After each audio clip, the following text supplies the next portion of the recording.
Well, it's affected the concentration level. I mean, I can't compete with PlayStation 4. I'm not that entertaining. So, but I will tell you, when I was in the classroom as a teacher, I could get my students to buy into what I was selling and making that connection. And I think that's still extremely important. Nothing replaces the teacher in a classroom.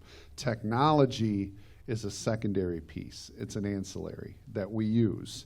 Certainly kids would love it if we just said Chromebook day, iPad day, and they didn't talk to a soul. They would love that. I mean, so it's a very powerful force, but we also have to understand the power of what we're doing right now. Engaging, communicating is very important. So I think we have to be very careful to embrace the technology. We use it. How many people remember card catalog? Come on, right? I mean, that's, who got the encyclopedia? Yeah, right. See, Nate doesn't. Everybody else does, right? But we grew up in that. You wanted to learn something, I had to go in the garage, and we had 26 volumes of the Webster International Encyclopedia. And I'm like, alphabetize, oh, that's PI, no, okay. Oh, there it is. And then I'm flipping through the book. Now we Google it, right? Thank God. I used to know everybody's phone number when I was a kid. I knew everyone's phone number. I don't know my mom's phone number sometimes. Like, wait. Because my mom and my sister have those. I know, don't listen, Mom. But I think that, the technology in some cases can make you a little bit dependent, a little bit lazy, certainly takes away some of your focus. But that doesn't mean that we want to be anti-technology. We want to embrace it.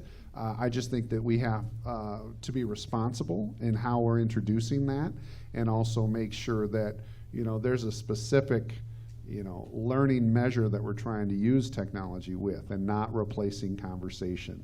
Texting is doing nothing for our spelling or our phonics. You talk about true, though, in the 90s, you talk about one thing as an educator. What have I seen differently from 1995 in year one to today? Spelling. Mm-hmm. Oh, spelling's atrocious now. But if I want to text you, please, it's PLZ. No, that's not how you spell please. So I think that sometimes we can get in real bad habits with that, but we also have to embrace and understand the power of technology, because it is powerful for our kids. So we just, like anything else, we find a balance. If you're a parent out there, I've got a 13-year-old. My son would be more than happy if I just said, iPad summer. I'll see you in August. He would be thrilled. He would love to just stay on that thing. But as parents and community members, as educators, we have a responsibility to make sure we find that appropriate balance. And in schools, we have Chromebooks, we have iPads, we have programs that allow them 45 minutes a week. The kids get on iReady, and it's tailored to their mathematical ability. That is extremely important. You ever sat in a class and the teacher's up here and you're like, I'm not looking at anybody, I'm not saying a word because I don't understand anything you're talking about. Well, what this program allows them to do is get on the computer, and it talks to them at their exact level, and it keeps challenging them incrementally. That's important, rather than having them sit in front of a class when everybody else is multiplying and you're barely adding. Mm-hmm.